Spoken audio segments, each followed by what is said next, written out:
నమస్తే, welcome to hit TV. నా పేరు నరేష్. సాక్షి కార్యాలయం పైన టీడీపీ వాళ్ళు దాడి చేసినారు. దీనికి సంబంధించి దాడి చేయాల్సిన పరిస్థితి ఎందుకు వచ్చింది? ముఖ్యంగా కొమ్మినేని మాట్లాడిన మాటల్లో పరమార్థమైంది తెలుసుకుందాం. మనతో పాటు ప్రముఖ సామాజికవేత్త కృష్ణకుమారి గారు ఉన్నారు. మేడం నమస్కారం. నమస్కారం మేడం, సాక్షికి సంబంధించి ప్రముఖ మీడియా ఛానల్ దాంట్లో కొమ్మినేని గారు ఆయన డిబేట్లో మాట్లాడుతూ అమరావతిలో చాలామంది వేసలు తయారవుతున్నారు అనే విధంగా ఆయన కామెంట్ చేయడం, దాని తర్వాత టీడీపీ వాళ్ళు సాక్షిపై దాడి చేయడం, ఆయన అరెస్ట్ చేయడం. కానీ ఇక్కడ దారుణమైన సంఘటన ఏంటంటే చాలామంది కొమ్మినేని మాట్లాడిన మాటలు సమర్థిస్తూ మాట్లాడుతున్నారు వైసీపీ వాళ్ళు. దీనికి సంబంధించి సజ్జల రామకృష్ణారెడ్డి కూడా ఆయన కూడా మాట్లాడుతూ వీళ్ళంతా కూడా రాక్షసులు, పిశాచులు, సంకర జాతికి చెందిన వాళ్ళని కూడా మాట్లాడడం జరిగింది. ఆయన కూడా నోరు జారిండి. వీళ్ళిద్దరిపైన ఏం చెప్తారు మేడం? అసలు వాళ్ళు ఒక రాజకీయ ఉద్దేశంతో ఆ టీవీ ఛానల్లో ప్రోగ్రాము, అది ప్రీ స్క్రిప్టెడ్ ప్రోగ్రామ్. వాళ్ళు ఇలా మాట్లాడాలి అనుకుని వచ్చారు అక్కడికి. ఇప్పుడు మనకి ధోరణి తెలిసిపోతుంది, ఇది మధ్యలో వచ్చిన టాపిక్కా లేకపోతే ఇప్పుడు మాట్లాడుకునే దాంట్లో భాగంగా వచ్చిందా లేకపోతే ఇది కావాలని మాట్లాడారా అనేది అర్థమైపోతుంది. వాళ్ళు కావాలి అని ఈ టాపిక్ని తీసుకున్నదే, దీన్ని టాపిక్ చేయాలన్న ఉద్దేశంతో వాళ్ళు మాట్లాడారు. వాళ్ళు మాట్లాడిన దానికి అసలు మూలం ఏంటి అంటే, టైమ్స్ ఆఫ్ ఇండియాలోనో దేంట్లోనో ఒక పేపర్లో ఒక నివేదిక వచ్చింది. అదేంటి అంటే, దేశంలో 5 ప్రధాన నగరాల్లో వేశ్యావృత్తి ప్రబలిపోతుంది, సంవత్సరానికి పర్సంటేజ్ పెరుగుతుంది. దీంట్లో మొదటి 5 స్థానాలు కర్ణాటక, ఆంధ్రప్రదేశ్, తెలంగాణ, మహారాష్ట్ర, ఢిల్లీ ఉన్నాయి అని పర్సంటేజ్ల ప్రకారం మాట్లాడారు. మాట్లాడితే దానిని రాష్ట్రం మొత్తానికి మొత్తంలో ఉన్న దాన్ని బట్టి వాళ్ళు మాట్లాడారు. కానీ వీళ్ళు మాట్లాడింది ఏంటి? వీళ్ళు అమరావతి పరిసర ప్రాంతాలు అని మాట్లాడారు.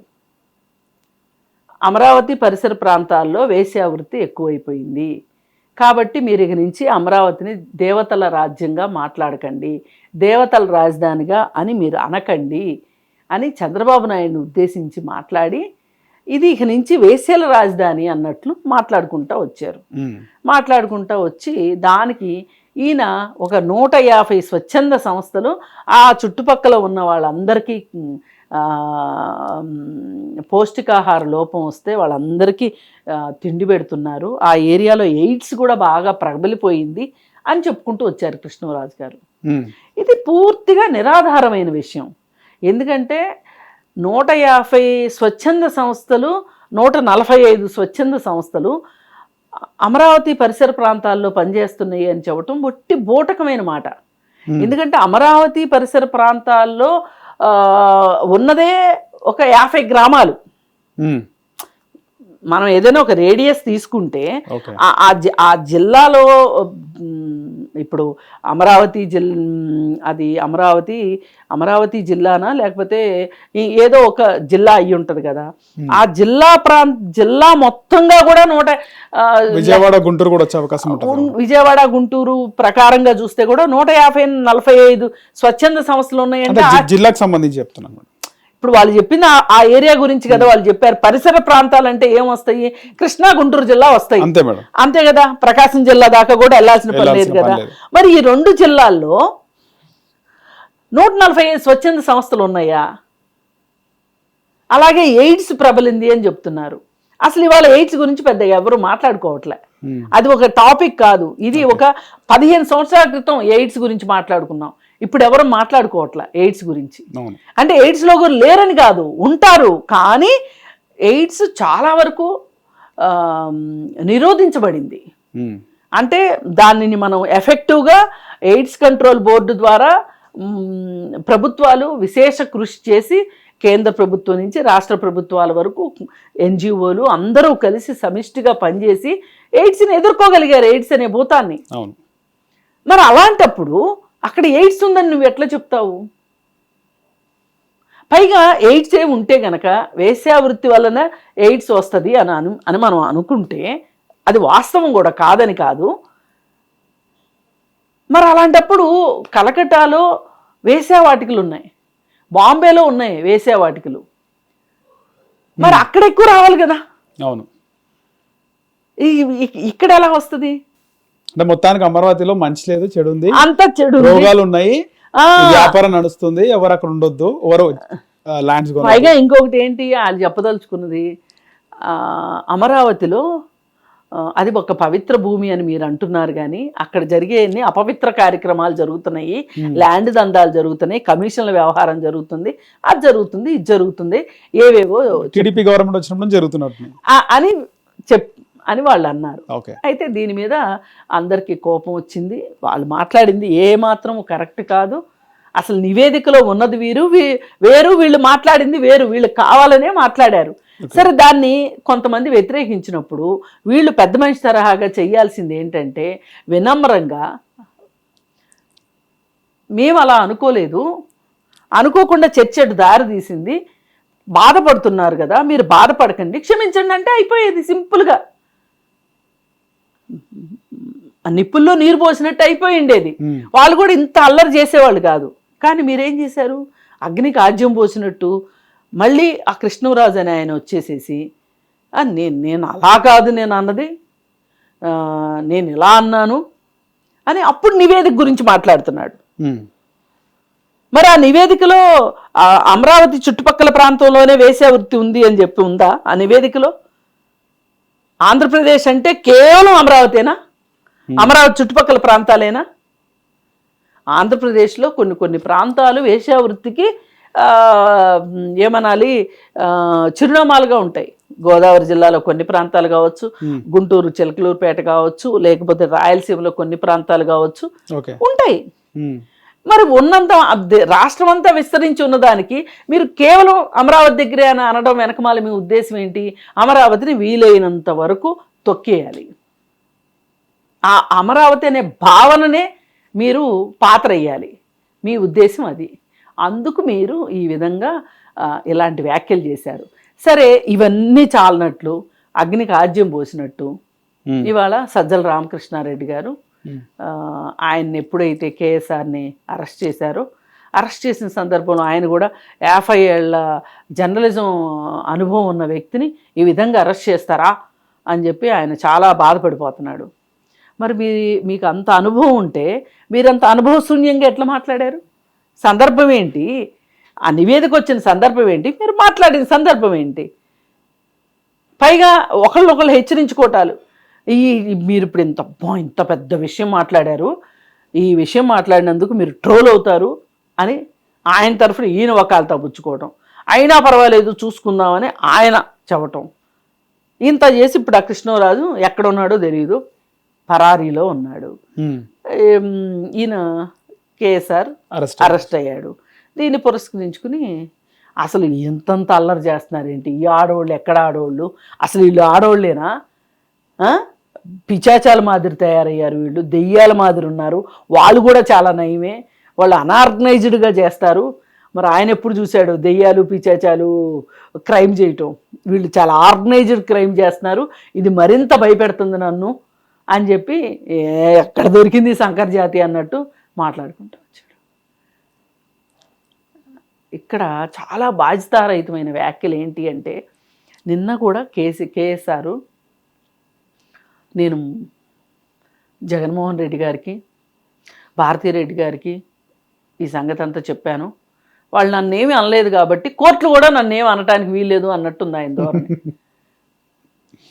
ఏదో వాళ్ళిద్దరు ఏదో రాజ్యాంగం రాసినట్టు అంబేద్కర్ లాగా వాళ్ళు రాసిన రాజ్యాంగం ప్రకారం ఈయన మాట్లాడిన దానికి శిక్ష పడదు కాబట్టి భారత రాజ్యాంగం ప్రకారం కూడా ఆయన శిక్ష పడదు. పైగా అవసరమైతే నేను వాళ్ళిద్దరికన్నా సారీ చెప్తా కానీ జనాలకు నేను సారీ చెప్పను అన్నంత లెవెల్లో ఆయన ప్రభుభక్తిని ఆయన చాటుకున్నాడు. పైగా రాణి గారి మీద ఈగ వాలనివ్వను అన్నట్లుగా, సాక్షి మీద ఈగ వాలనివ్వను అన్నట్లుగా, ఏదున్నా చెడు నేను తీసుకుంటాను, మంచి సాక్షికి ఇస్తాను అన్నంత పెద్ద హృదయాన్ని ఆయన చాటుకున్నాడు కేఎస్ఆర్. సరే, చాటుకున్న 24 గంటల్లో ఆయన అరెస్ట్ అవ్వాల్సిన పరిస్థితి వచ్చింది. దానికి వాళ్ళ స్పందన ఎలా ఉంది? ఏది ఏమైనా చాలా బాధ్యతారహితమైన వ్యాఖ్యలు. ఒకానొక సందర్భంలో అమరావతికి భూములు ఇచ్చిన రైతుల్ని, మహిళా రైతుల్ని వీళ్ళు పెయిడ్ ఆర్టిస్టులు అన్నందుకు ఇప్పుడు నిన్న 2 పెయిడ్ ఆర్టిస్టులు కలిసి అక్కడ కూర్చుని మాట్లాడింది. అవునా? గతంలో కూడా ఈ విధంగానే కామెంట్స్ చేసినారు. ఈ విధంగానే కామెంట్స్ చేశారు. అసలు వీళ్ళు కదా ఇంటర్వ్యూకి వస్తే ఎంత వీళ్ళు కదా ఉద్యోగాలు తీసుకుని డబ్బులు తీసుకుని వీళ్ళు కదా పెయిడ్ ఆర్టిస్టులు నిజానికి. అవును. కానీ భూములు ఇచ్చిన రైతులు పెయిడ్ ఆర్టిస్టులు అన్నారు. వాళ్ళ కూకటిపల్లి ఆంటీలు అన్నారు. పట్టు చీరలు కట్టుకుంటున్నారు, నగలేసుకుంటున్నారు, ఇలా రకరకాల మాటలు మాట్లాడారు ఆ మహిళల్ని. వాళ్ళని కొట్టారు, వాళ్ళని బట్టలోడ తీసి మరీ కొట్టారు, రక్తాలు వచ్చేటట్లు కొట్టారు, వాళ్ళని ఉద్యమం చేయనీకోకుండా ఇంత చేశారనే కక్ష అనమాట, అక్కసు అనమాట. ఆ అక్కసు మనం ఎంత అమరావతిని లేకుండా చేద్దామని చేస్తే ఈ మహిళలు అమరావతిని ఎంత ఇదిగా సాధించుకున్నారు కాబట్టి ఈ మహిళల మీద మాకు ఇంత కక్ష ఉంది అని వాళ్ళ కక్ష అంతా చూపించేసుకున్నారు ఆ ఇద్దరు, ప్లస్ సజ్జల రామకృష్ణారెడ్డి గారు. పైగా ఇంకో ఇద్దరు ఎవరు అంటే ఆ ఇద్దరు జగన్మోహన్ రెడ్డి గారు, భారతీరెడ్డి గారు. వాళ్ళు కూడా ఏమీ ప్రకటన ఇవ్వకపోవటం వెనకమాల ఏమనిపిస్తుంది? వీళ్ళందరికీ ఇష్టం ఇలా మాట్లాడటం, అమరావతిని ఇలా మాట్లాడడం వీళ్ళందరికీ బురద జల్లడం. వీళ్ళున్నంత అమరావతి సజావుగా జరగటం వీళ్ళకి ఇష్టం లేదు. ఈ పరిస్థితిలో ఉంది. ఏది ఏమైనప్పటికీ 50 చోట్ల కేసులు నమోదైనవి, 50 పోలీస్ స్టేషన్లో కేఎస్ఆర్ పైన. ఇప్పుడు కేఎస్ఆర్ రేపు కృష్ణరాజు దొరికినా అంతే అవుతాయి, వీళ్ళందరూ ఫైల్ చేస్తారు. ఇప్పుడు సంకరజాతి అన్నందుకు గాను సజ్జల గారి మీద కూడా కేసు అయ్యే అవకాశం ఉంది. మాట్లాడారు. అసలు ఈ విషయం మొత్తం మీద ప్రజలకి, అమరావతి ప్రాంత ప్రజలకు సారీ చెప్పకపోవటం, భారతి గారి దీనికి కూడా ఆవిడ మొండితనానికి కూడా మహిళగా అది కూడా ఆమె తాడేపల్లి ఏరియాలోనే ఉంటుంది, వాళ్ళ ఇల్లు తాడేపల్లిలోనే. సరే, ఏది ఏమైనా వీళ్ళందరూ స్పందించకపోవటం వెనకమాల, స్పందించినా సరిగా స్పందించటం అంటే నెగిటివ్గా స్పందించారు వీళ్ళు, పాజిటివ్గా స్పందించలా. వాళ్ళందరూ కూడా డైజెస్ట్ చేసుకోలేకపోవటం.